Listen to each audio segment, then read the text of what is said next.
Pemirsa Yayasan Murni Medan Ceria bersama keluarga mantan Ketua Organda Medan, almarhum Montgomery Munte, kembali melakukan aksi menduduki sebuah objek tanah berperkara di Jalan Setiabudi nomor 32 lingkungan 16, Kelurahan Simpang Selayang, Kecamatan Medan Tuntungan, Kota Medan, Sumatera Utara.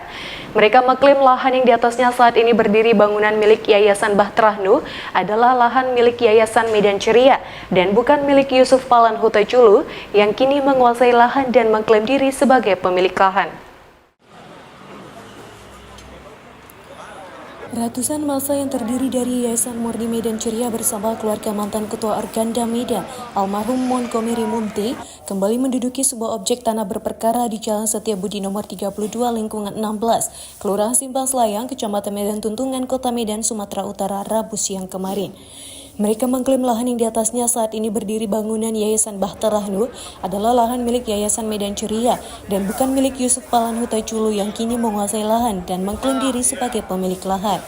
Menurut kuasa hukum Yayasan Murni Medan Ceria Santoso Sinaga SHMH, Yayasan Medan Ceria berani mengambil langkah ini karena memiliki bukti yang sah dan berada di jalan yang benar.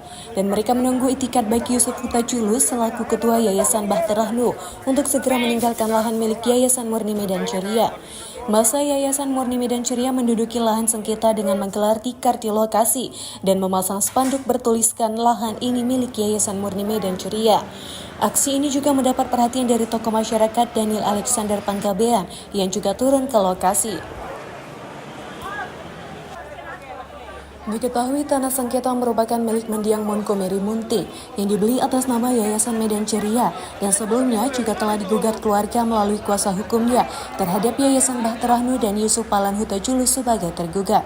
Sebelumnya objek tanah ini dibeli almarhum Montgomery Munte dengan 3 kali pembayaran, namun belum sempat mengambil sertifikat lahan yang sebelumnya dititip kepada Yusuf Hutachulu.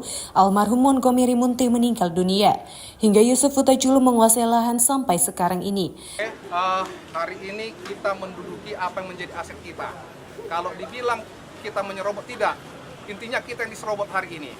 Berpuluh-puluh tahun. Kenapa saya bilang gitu? Ini adalah milik Medan Ceria. Akta tahun 97.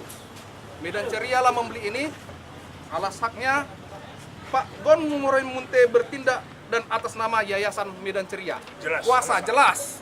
Jelas, ya. Ini surat tanahnya. Oke. Jelas ya, berarti dari 2 surat ini semua pembeliannya berdasarkan akta yayasan atau kuasa dari Medan Ceria. Dengan kata lain, ini adalah aset Medan Ceria. Oke. 2024 berubahlah kepengurusan dengan bapak ini. 2024. Jadi beliau mengatakan ini adalah milik Bahtera Nuh. Kapan Bahtera Nuh dibentuk dan di mana dibentuk? Ini milik Medan Ceria. Terkecuali Bahtera Nuh adalah peralihan dari Medan Ceria, oke benar. Tapi Medan Ceria tidak pernah dibubarkan. Jadi dia membentuk Bahtera Nuh tapi mengklaim ini aset dia. Sementara istri pendeta Yusuf Hutachulu saat diwawancarai oleh wartawan mengaku lahan yang mereka kuasai adalah lahan milik mereka sendiri. Menurut kakak ini tanah siapa? Yayasan Bahtera Nuh. Bahtera Nuh. Tapi kata Yayasan Medan Ceria punya mereka. Enggak ada surat mereka. Kalau Bahtera Nuh ada suratnya. Pihak Yayasan Medan Ceria menyebut mereka akan tetap bertahan di lokasi lahan yang mereka klaim sebagai lahan mereka sendiri, hingga pihak yang mengaku-ngaku sebagai pemilik lahan meninggalkan lokasi. Aksi menduduki tanah ini juga dikawal oleh aparat kepolisian Polsek Medan Tuntungan guna menghindari hal-hal yang tidak mereka inginkan. Dari Medan, Bebi Pakpahan, iNews melaporkan.